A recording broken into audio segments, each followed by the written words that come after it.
Hello friends, bienvenidos. My name is Jen, aka Jen Colo on social media, your local witchy friend and intuitive guide through the occult. As always, my lovely husband and co-host is David, aka Premier Pulse on social media. Hi everyone, on today's episode, Jen explains witches. Welcome to the show, grab a chair, make yourself at home. Jen's got stories to share, you'll never feel alone. What a busy and fun month we have planned. Yeah, absolutely. When I was looking through the list of the things we were going to cover, I saw we added witches, and I was like, oh, that actually works out really well because of October. But that wasn't on purpose, right? That was just a topic we've been meaning to cover. I don't know why we haven't done one yet. That seems very up our kind of alley with our podcast. So this will be a really fun one. Yes, but we also have a lot of fun events outside of our podcast. So October 12th and 26th, we will be open late until 9 p.m. taking walk-ins within Luna 209. So on the 12th, we have the downtown Halloween parade in Merced, which is why we're going to be open late. And then on the 26th is For the Ghouls art show at Luna. Yeah. So because there's going to be like pumpkin decorating and like an art exhibit, we're going to be open late. But actually, David is submitting an art piece, so come check out his art. That's true. I'm really excited to do that. I haven't started yet, but I'll have something done. I know I will. Sometimes I work a little better under pressure. And then for people who want to get a reading or get a consultation, our events are usually a good time to do them because we do usually special event pricing, right? Yes, you think we'll be doing that for these? Yes. Okay. We will do special event pricing if you ever catch us at a special event. Yeah. So yeah, the 12th and the 26th count. Yeah. Mm-hmm. And then the 19th, you're going to be at Infinity Covenant in San Francisco. And this last one in September went great, right? Yeah, I love Zia, the owner of Infinity Covenant, because she's such a powerful witch. And I'm actually going to mention her later in this episode. But she was like, I've always wanted to try this little spell. Money on the floor, money through the door. And then she threw a quarter on the ground and then whoosh, we were busy all day. Yeah, you texted me about that. It was super interesting. Did you guys keep the coin? Yeah, it's still on the floor. On the floor. Yeah. Oh, cool. Yeah. Nice. So that was great. Nice. And then lastly, we got to plug the Patreon. Of course. We had our meetup. It was great. We played Jackbox TV games, and we do an hour, and I think by the end of it, people were like, oh my gosh, it's already over. Like, they wanted more. So it flew. Again, Patreon's super fun. We do monthly meetings. Right now, they're virtual.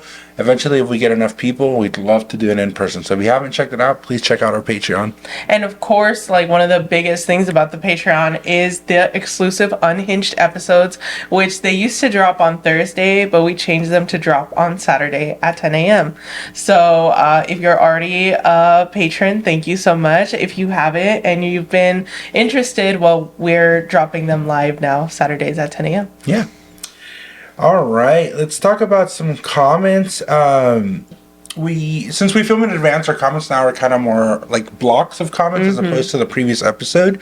So we're going to be talking about some of the comments from last month. Yes. And the first one, last month we had our anniversary episode, which was great, our 1 year anniversary. And Miss Mozzie said, that was a great show. We love you guys so much. Congratulations. Also, all of those beautiful voices showing love was amazing.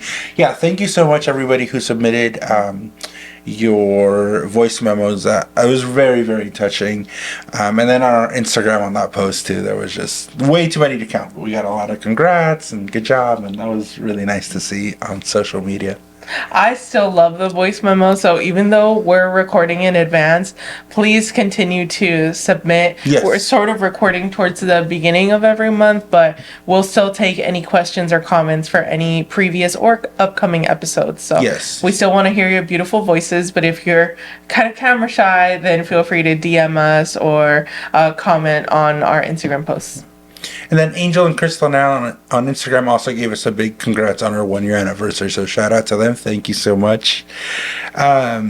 And then last week's episode was our first mystical maintenance episode, which I thought went great. We had some hiccups.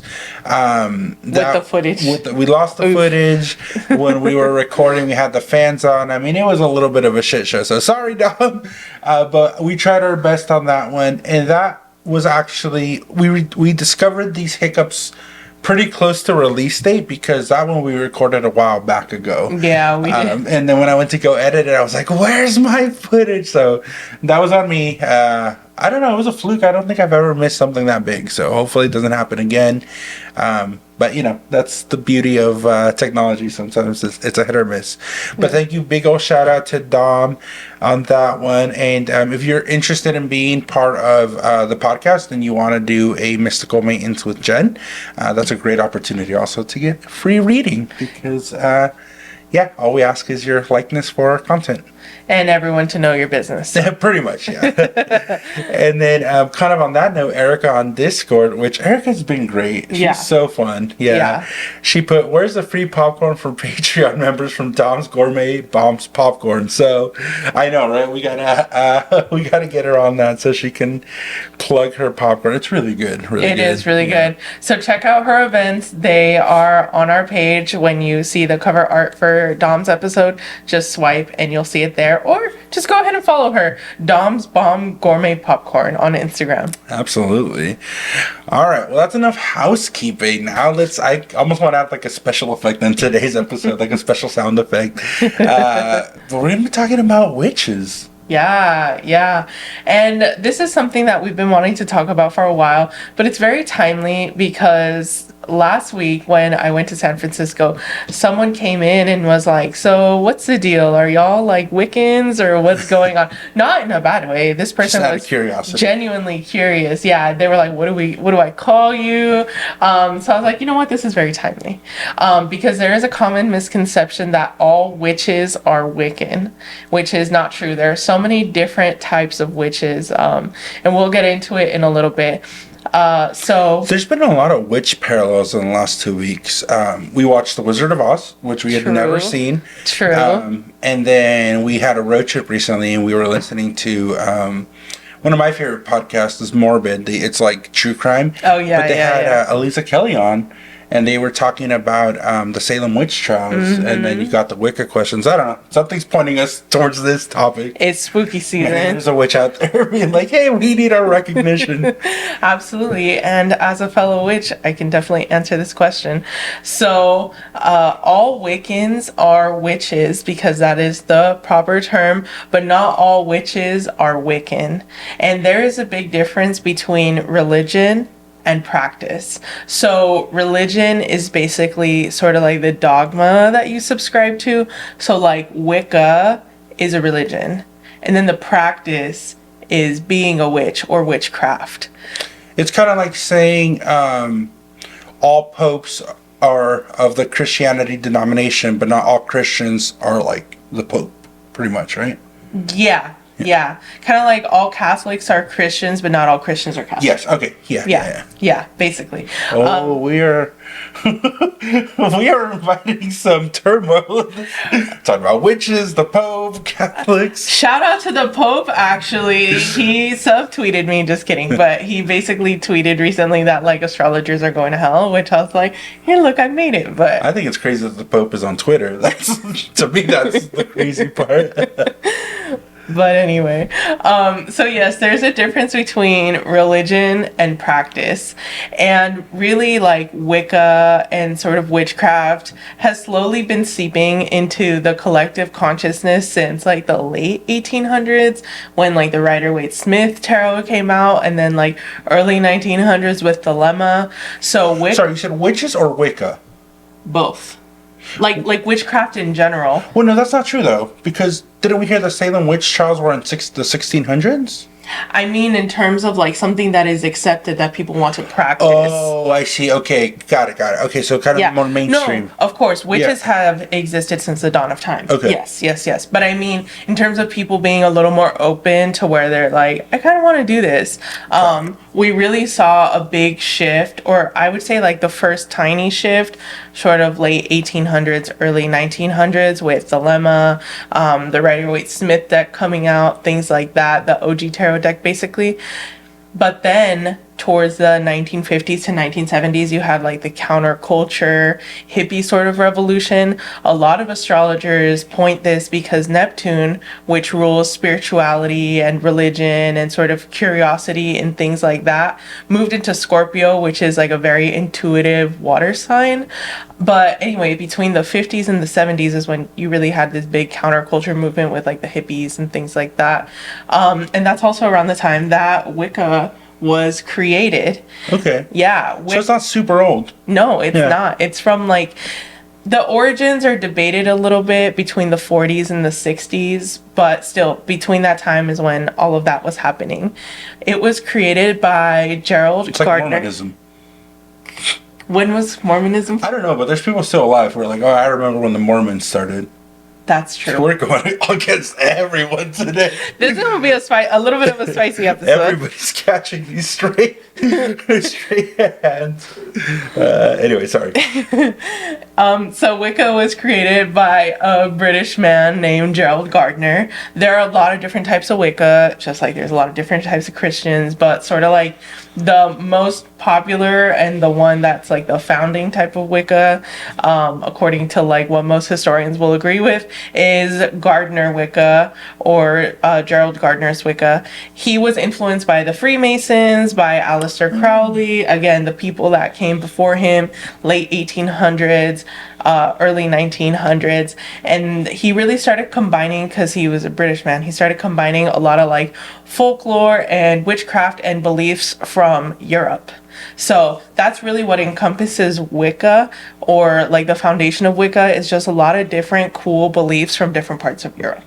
Yeah, that's cool. And they have the culture over there is so rich, from the Celts to the Scots. To, Yep. You know, all the Germans, the bloodlines. Yeah, definitely. But there's like a big emphasis on like order and lineage, not necessarily like your blood lineage, because a lot of Wiccans were not born Wiccan, but more like your elders within the religion. From my understanding, again, I'm not a Wiccan, but from my understanding, this is what it really encompasses. There's like an order to things. There's also a big belief of like the rule of three, that anything you do will come back to you 3 times, which is still a common question that I get. Like, do you worry about the rule of 3? And I'm like, no, because I'm not a Wiccan. Yeah. What does Wicca mean? Is it like an acronym, or is it? Wicca, I forget what language this is derived from, but it basically means wise folks. Oh, yeah, it's okay. a word meaning wise people. Yeah, it's probably derived from some like more, not ancient, but just kind of an older dialogue, huh? Or And dialect. Yes, and I can't remember what it comes from right now. I forgot to write it down, but what I did write down is pagan. So basically, pagan is another word used to describe witches, because a lot of witches, not all of them, but like most witches, are not of the Christian faith. Pagan comes from the Latin word paganus, which means country dweller. Which that's funny. I mean, low key, it's an old school like hillbilly jab of like, you're not cultured, you're not with us because you're way the fuck out there. So yeah, it was like the Latin word. Yeah. Okay. So I'm starting to understand that there's so many nuances to being a witch, but what's like the elevator pitch of a witch? Like, what is a witch itself? A witch is someone that integrates their faith into an external practice that encompasses like self-discovery, manifestation, and empowerment. The difference between, in my opinion, as someone that used to be Catholic and someone that is now a witch that is not Catholic, one of the big differences that I see between like Christianity, or really any Abrahamic religion that does not have witchcraft, is that you just submit, obey, and you hope that you do good enough. With witches, of any kind, they really are like, you know what? Let me use my power to change the outcome. Let me use my power to make things turn in my favor. There are Catholic witches. There are Christian witches. Like, a lot of Catholic witches are like, if you pray the rosary this way, if you burn this type of candle, if you say this prayer so many times, like, things will turn in your favor. Shit, even like Saint Anthony. Everyone loves good old Tony, where they're like, hey, Tony, I lost my keys. Yeah. And then that's manifestation because you find your keys. So that's a witch practice. Yeah, so that is like, for example, Catholic witch. They might not identify as witches, but it is witchcraft. which is why a lot of Christians have beef with Catholics because of the saints, because you could The petition. ritualism, yeah. Yes, the manifestation piece. Oh, okay. It's just a counterculture to religion. It really is what it is, right? Yeah. And then there's those witches who don't subscribe to any form of like stable, established religion, but then do the practices, right? Yep, that's me. That's where you would fall? Yeah, that's where I would fall, because I don't believe in a certain religion. I think I just have trust issues where I'm like, I'm not putting all my eggs in one basket, but I do believe that you can turn things into your favor a little more, and that you have a lot of magic and power and autonomy within you, and that you should use it to create your best life. That's why I'm a witch. Like, I'm witchy for looking at astrology to make decisions. I'm witchy for using tarot cards, using crystals, but ultimately it's because I want to live my best life, and I use these tools. Other people choose not to believe or use these tools because they're bad. That's what makes a witch. Or they don't believe. Or they don't believe. Yeah. Okay.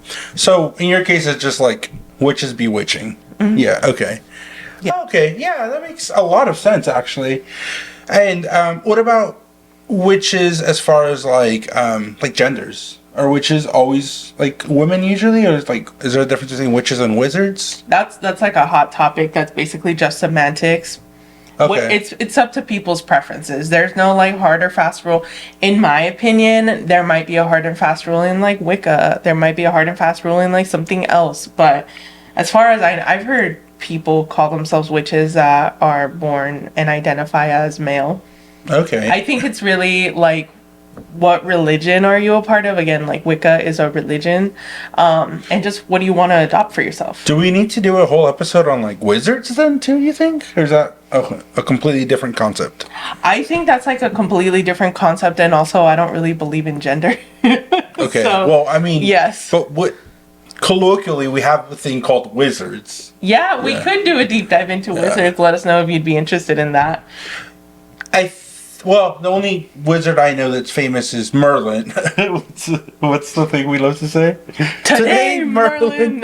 Yeah. But he was just the confidant of like King Arthur, so that might actually be an interesting topic. Yeah. I wonder what the parallels are. Yeah. Okay. So that's Wicca. I did not know that. I thought Wicca was, something that was a little bit older. It wasn't like a new construct. It's kind of like Kwanzaa too, right? Kwanzaa. Shout out Cal State Long Beach. Kwanzaa was invented at Cal State Long Beach. That's my alma mater. That's what you say. Yeah, it is true. Look it up. Yeah, I believe you. I'm not doubting. I'm just saying. Relax. I think I had a Red Bull before this, so I think I'm like a little. Well, you're passionate. I am passionate. This is when we came up with this topic, again, one that was way, way, way overdue. I'm really excited to release this one, but I think there's just so much to say. Yeah. I want to segue a little bit because I mentioned it at the beginning of the episode, but let's talk like witches and pop culture. Let's kind of debunk or validate some of the things. We can start with the Wizard of Oz. I looked into it a little bit. So there's the Wicked Witch of the West, and then there's also the Wicked Witch of the South. But she's not in that movie. But I guess there is some sort of movie that has her. I don't know. And then there's like the North and the East. I guess just like with everything in life, there can be good, there can be bad, there can be neutral. We were listening to Armchair Expert today, and there was a very interesting take that yes, there's good and there's bad, and not to like discredit people who do evil things, but it's always not always that easy, right? It's not always that simple to say, oh, this is a good thing, this is a bad thing. It's always important to take context into the situation. Good people can do bad things because they think they're doing something good. So for example, like, I don't know, within witchcraft, the little bit that I know, if somebody sees a witch, maybe, I don't know if it's completely out of left field, but like, let's say sacrifice a chicken or something, they could be like, well, that's a horrible act, but like, the reason they're doing it is because they truly believe it could like save somebody or something. I guess that's kind of how religion happens too, where like a lot of religious people are like, I'm doing this because I love you, and then proceed to do a lot of bad shit. Traumatize people, yes. So, yes, I understand. So I guess what I'm leading to is like, what are the concepts, misconceptions, nuances with like evilness within like witchiness, and like what makes a good witch, what makes a bad witch, what makes like an evil witch. Like, talk about that, because I feel like that's the juicy part of like witches. Yeah. So in Wicca, there's a lot of like do's and don'ts. One of them is like, do not curse people. For example, that's where like light witch, That's why you're dark not a witch. I mean, I don't curse people a lot, but anyway, in my opinion, it's all about intent. What is your reason behind this? But that is a slippery slope. I feel like you do a good job, but it's like, oh my goodness, intent can be so, it's such a broad spectrum, right? It is, but I just feel like life is not black and white, so you can't have black and white rules. Like, of course. What if, I'm trying to think of like something spicy. Let's say someone lit your house on fire. Luckily, you, your loved ones, and your pets made it out alive, but this person was just being an asshole for no reason. I think you would be warranted to curse that person because they messed with you first. Yeah. Yeah. So then in that case, like, is cursing bad? I don't think so. You know? So we can't have this like black and white. Yeah.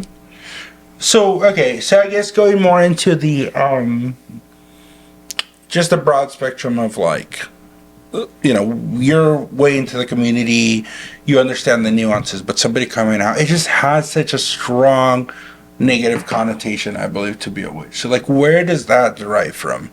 Easy scapegoats? Yeah. I mean, look at the Salem witch trials. And those weren't even like witches. People were just like, you're a witch. Yeah, and then they weren't really witches, like most of them. Yeah. Again, pagan, country dweller, not of the fold.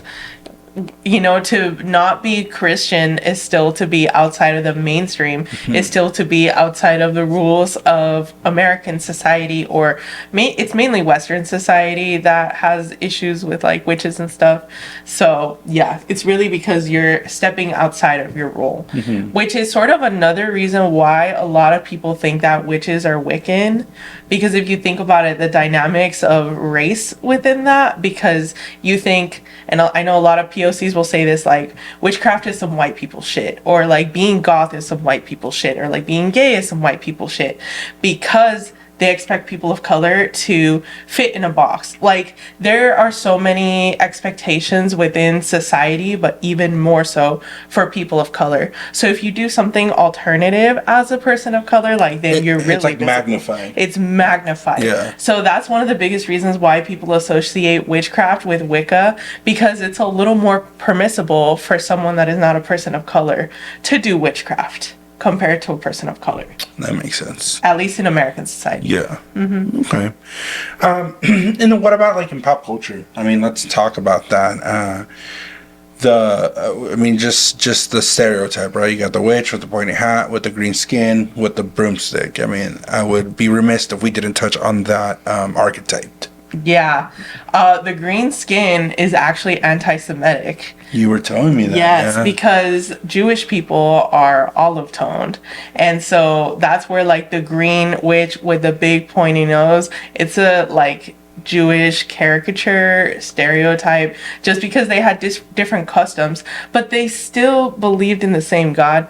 That doesn't make sense to me. But anyway, so yeah, that's where like the imagery of a witch comes from. So I would just, if you want to be mindful, just be careful, like not to buy things that perpetuate that sort of stereotype. But that's where it comes from. Yeah, there's this image that like witches are evil and they're gonna like eat your kids or whatever, or like make like some huge like concoction and like curse you or whatever. Like, A, it's not that easy to curse someone, and B, like, I feel like people have better things to do with their time than to like mess around with other people. A lot of witchcraft really is like self-empowerment and just living your best life. I feel like most people aren't out to get other people. And especially within election year, we could see that like people pointing fingers like, you're out to get me, you're out to get me. Most people just want to be left alone. Yeah, no, that makes sense. That makes sense. So it's just basically a really bad archetype. Yeah. So that's the archetype for the nose and the skin. Any archetype for the broomstick? That one I'm really interested about. Damn, that's the one thing I forgot to research. But I do know that the broomstick does hold a lot of meaning. And shout out to Infinity Coven. They are having a broomstick workshop. So if you want to make your own broomstick, have it be like a cute little thing for your home, definitely check them out. But yeah, this really brought me back to, for a long time, and even now, I have a hard time using the word witch. I would use occultist, and I still like that term a little bit more. A, because witch sounds bad. B, because people confuse it with Wicca. But I'm starting to accept it a little bit more. Like, yeah, I'm a witch. I'm glad you mentioned that because I don't like it. It feels really weird to be like, my wife is a witch. Like, I don't like it. Okay. It is very, especially in our personal relationship. Yeah, I always refer to you more of a like practitioner. Yeah. And I've had people ask me like, wait, so is your wife a witch? And I don't think they meant it in like a curiosity way. I think it was meant to be not derogatory, because I don't think it's a derogatory term, but it's a very strong word with really, really, really heavy implications. So I don't know if I could ever adopt it. I will always refer to you more of a like practitioner of the occult or an astrologer. That's fine. But there's a lot of words, right? Like queer, I think that's it. To me, it's kind of the same kind of feeling of like, obviously, it's a word that can be used, by the community. I think that's been more accepted, but I think that was a hard adaptation, just because you want to be super respectful and not like say something that can be damaging or hurtful. And that's with me, like the word witch will still hold like the connotations. So it is very hard for me. Sometimes when you do refer to yourself as like a witch, it's like difficult. It is a little easier when it's like QT, like doing witchy stuff. Just the verb over the noun. I can live with the verb. I can't live with the noun. Interesting. Yeah. But at the end of the day, regardless of what you call me, I'm doing witchy shit. Exactly, but that's literally what I just said. I'm like, I can live with the verb. It's the noun that gets me. It's kind of interesting. Just be like, yes, and that's my baby. And what? So. But yeah, I mean, it is what it is. It's also not that serious. Like, yeah, that's not what defines you as a person. Exactly. I don't really care what you call me. There's a million and one things. Yeah. Are there any witches that wear that like with pride? Absolutely, yeah. Witch has been reclaimed, pagan has been reclaimed. You touched on the word queer. Like, I used to work at an LGBT center, and when we were doing education for older adults on like sexual orientation 101, gender identity 101, we had to caveat the word queer because it just sounds so bad, versus like millennials and mainly Gen Z are like, yeah, queer, that's my term. That's like, the I'm not straight term. Yeah. So a lot of words are reclaimed. So like witch, pagan used to be like insults and slurs, and now it's like, people have reclaimed that and feel comfortable with that title. The last thing I want to touch on the mainstream is well, obviously all this is supernatural, but the supernatural powers of like said witches, for example, flying, shape-shifting, that's kind of a big one, right? Yeah. Where does that archetype come from, or what can you tell me just a little bit more about like the superhuman powers of witches? Yeah, it's just used to demonize people. I mean, people say that witches can like do all sorts of stuff that I'm just like, I mean, I can't shapeshift, but I'm sure people would be like, if they want to insult me, they're like, she's a shapeshifter that like communicates with the devil, so don't get a reading from her. Like, a lot of times, like when you want to make an enemy out of someone inside of witchcraft, or even like we're seeing it right now with politics, where people are making claims like this side does this and then they don't really do it, Yeah. So it's just a way to like other people like demonize. yeah so. Okay. And then obviously the parallels are, I mean, they kind of meet themselves, witchcraft and like demonic work, because I feel like, especially with the Abrahamic Judeo-Christian religions, anything that's not of the religion is of the devil. Yeah. And witchcraft itself, or witches, don't necessarily have to align with like demonic practices. Some do, right? Yeah, some worship, but I mean, there are some that like have nothing to do with demons or demonic practices or rituals, correct? Yeah. And the reason it gets labeled that is, again, because the mainstream Abrahamic Christian religions are like, if it's not under the Christian guise, then it's of the devil, right? Exactly. Okay. Yeah. Is that in simple terms? Yes, that's absolutely correct. Yeah. Which I think, again, is why, and you touched on it earlier, but with Catholicism, especially Catholicism within the Latino community, is very different, huh? Yeah. I mean, I've been to services. I've been to English services and Spanish services, and it almost seems like a different religion within itself. It's so funny because like the difference between okay and not okay with like the Latino culture is like where your faith is placed. Yeah. So like if you're doing the limpia, if you're doing the manifestations, if you're doing all that, the mandas, and you believe in God and Jesus and the Virgin Mary, you're cool. You're good. But if you don't, then you're a bad witch versus like a good witch. And they wouldn't even call themselves witches. They're just like, this is Latino Catholicism. Yeah. And going back, now a year, right? Yeah. A lot of the acceptance within the Catholic Church. That's the problem, I think, with a lot of the religious practices. It's that generalization and indoctrination of like, how are we gonna get it in? I don't mean to minimize, but it's very like standing outside with like, come in, buy two get one free. It's just to get you through the door, that the Catholic Church was like, we'll allow your silly little rituals, but at the end of the day, your tithe and your taxes, it all comes down to money. It all comes down to money. And it can be land, it can be conquering people, it can be colonialism. I mean, when the church had all the power and they were creeping like a little amoeba into their new territories, they're like, what's the path of least resistance, right? Yep. And so they were like, you know what? We'll give you these little feelers. We'll give you some of your little rituals, and right? Shout out to our Day of the Dead episode around 1 year ago. That's exactly what happened. That's what happened with Christmas. Like, absolutely. Interesting. Yeah. Mm-hmm. But it's just super interesting, like social symbiotic relationship. But witches exist in every sect. We talked a lot about Latino Catholics. There's also hoodoo and voodoo, which incorporate Christianity in their manifestations. I know you're not an expert and you don't want to like say something that is totally against, but give us the general bullet points. Like, what is hoodoo, and then what is known as voodoo? I mean, I can start with voodoo as far as like the surface levels. I do understand that it comes from like Haitian descent, and a lot of those practices can originate or have originated from there.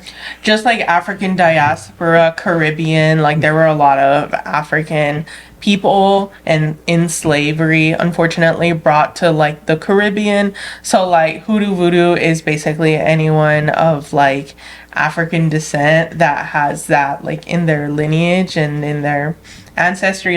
We see a lot of Haitians. I see a lot of like Caribbean folks. Yeah. You know what I wonder though?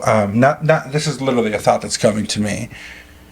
It's kind of interesting that we, as a westernized society, have given them that label. And from what I'm understanding of this episode, witchcraft, the practice of being a witch, is the alternative to, or taking into your hands, going against the grain of the established religion. But in African cultures or in African communities, Christianity was not the established religion. So who are we to say that like that's witchcraft? Whereas like, no, that's just their practice. Like, it's not witchcraft. It's witchcraft to us because it doesn't align with like the Judeo-Christian. But like, what if they are? Like, that is a primary religion or practice. Yeah, I mean, that's what a lot of folks say, that like it was sort of integrated, like sort of like Day of the Dead and all that stuff. Like, they kept some of their original like beliefs and ancestry, and they just folded it into Christianity so that, you know, the people in charge wouldn't look twice at it. Hoodoo too, or just voodoo? I don't know the difference between hoodoo, voodoo, but I hear both of them for basically like similar or the same groups of people that come from like this African diaspora. But an example of something that I see is like on TikTok, there's a lot of like hoodoo and voodoo content that I just watch, and I'm respectful, but I like don't touch it, obviously, because I'm not of that descent as far as I know.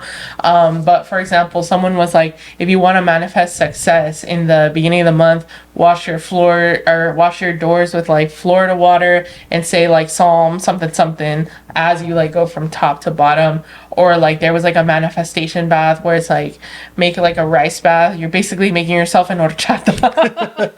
And then You're like turning yourself into an horchata. Yeah. And then say Psalm whatever. Oh, okay. Okay. So maybe let me take a step back. So from your understanding, which again, this one we're being very careful. We don't know. So please take this with our very minimal understanding. Hoodoo and voodoo do incorporate Christian practices. Yes, from what I've seen, yes. Okay. They use a lot of like psalms as their... I see, okay. So then it does go against the mainstream of the Christianity if they're incorporating.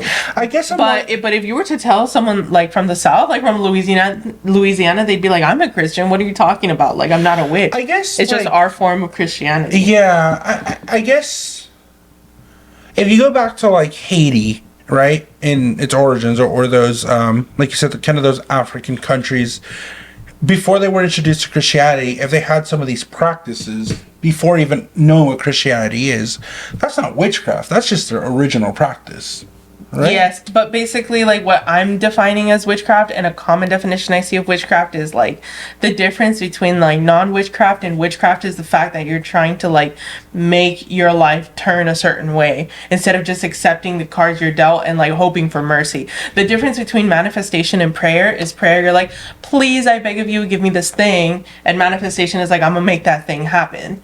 Those are the two differences that I see. And that's why, like, I feel like if the top leaders, like the Pope and, like, all these other people, if they had it their way and they could eliminate, like, the manifestation practices, like in Latino Catholicism, like in hoodoo and voodoo, they would want people to live by the Christianity that's, like, just keep sweet, pray and obey, just like that Netflix special. Like, just do as you're told and hope to get some mercy.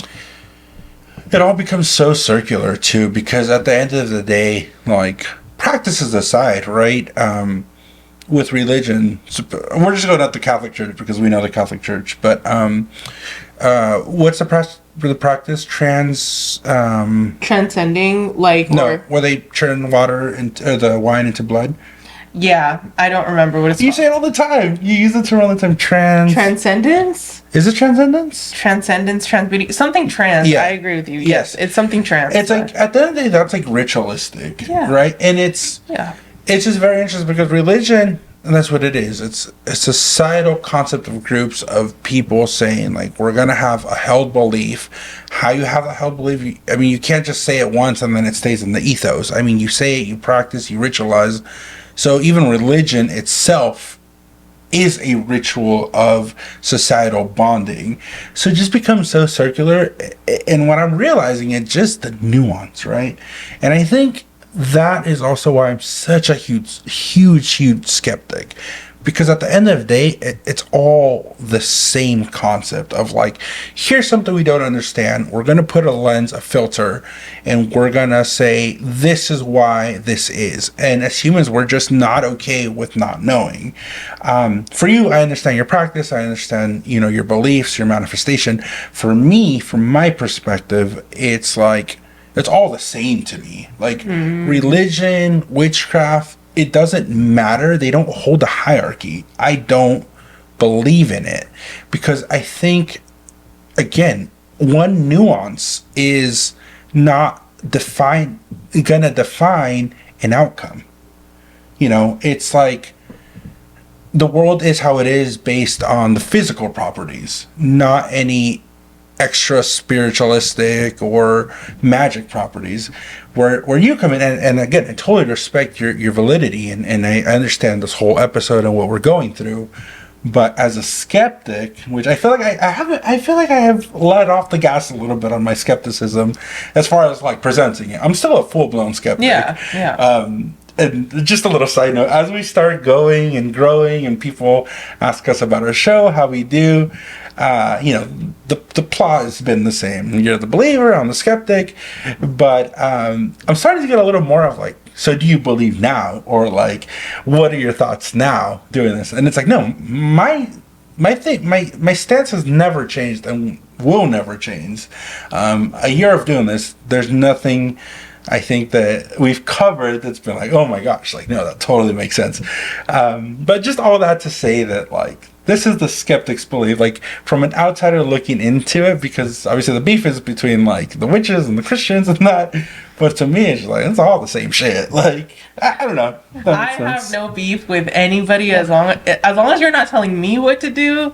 I don't care what you do. Once you tell me how I should act, I'm like, who are you talking to? No. But what do you think about, you know, my thought process there? Yeah, absolutely. I feel like I'm never going to change you, and I never want to change you. Oh, no, but yeah, that's never been the I know. Yeah. But I feel like within this year, some growth I have seen in you is like just understanding. Yeah. Versus like she's just doing her thing. I don't know why. Now you know the why. Yeah. But I've never been dismissive of it. You've never been dismissive, I just but haven't been interested either. you haven't been interested, but you also just didn't know why. Like, if you saw candles lit or if you saw eggs on the altar, you'd be like, I don't know why she's doing it, but whatever. Now it's like, oh, she's manifesting something. Yeah. Oh, she's gonna do a cleanse. Like, you understand now. Absolutely. Yeah. That's been like the big difference. And I feel like just your respect for my craft, because now you see how much goes into it, I think. I do respect that. And again, also respect to super religious people, like people who take it very seriously and they're like, this is my connection to a higher being, whether you agree with it, don't agree with it, like, you gotta respect that, right? Because if somebody has a passion and they're passionate about it, like, you may not agree with it, but it's like, and that's kind of my stance with you, like, I'm super beyond admired for all the hard work you do. You know, again, whether I believe it or not, I think is way separate than like the exercise that goes into it. The same with religious people. Speaking of respect, there is this autistic Catholic girl who's like 20 or 21. Her Instagram name is maybe like Panda Catholica or something like that.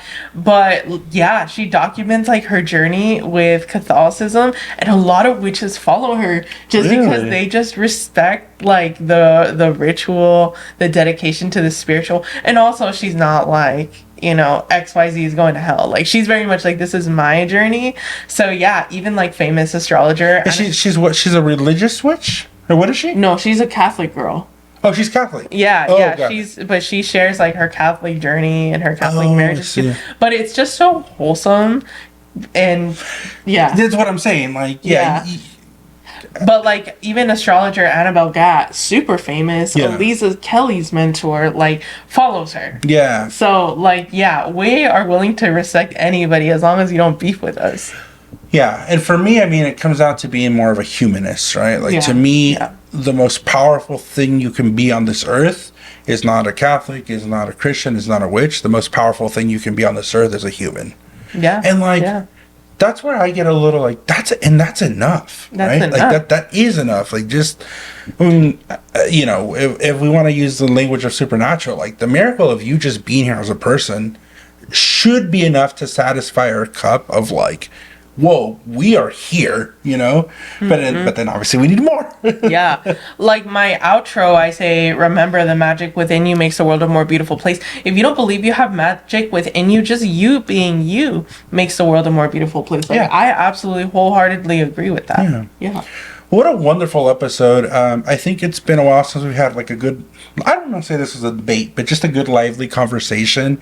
Lively for sure. Yeah, I think this definitely re-energized me a lot, and I'm just so excited for all the topics we have to discuss. But any final questions? I think we talked about, you were going to ask me a question about, what was it? What stereotypes do I...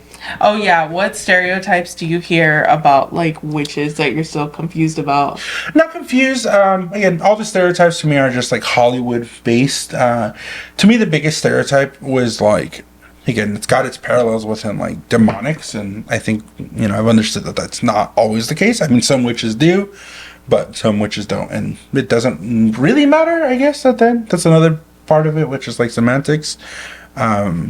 But yeah, no, super interesting. I wanted to know a lot of this because I think it is a very interesting topic. So if you are dressing up as a witch for Halloween, you know, just kind of remember our friendly pointers and our friendly reminders. Yeah. But then, like, anybody can be a witch. So you can just go out and like be who you are. Be yourself. Right? Yep, exactly. Alrighty. Well, our episodes coming up for this month are going to be Shadow Work, Scorpio season, comets and asteroids, and then comets and asteroids in astrology. We've gone over our socials and everything, so I think that wraps us up. Thank you everybody so much for listening to our episode. Remember, the magic within you makes the world a more beautiful place. Blessed being signing off.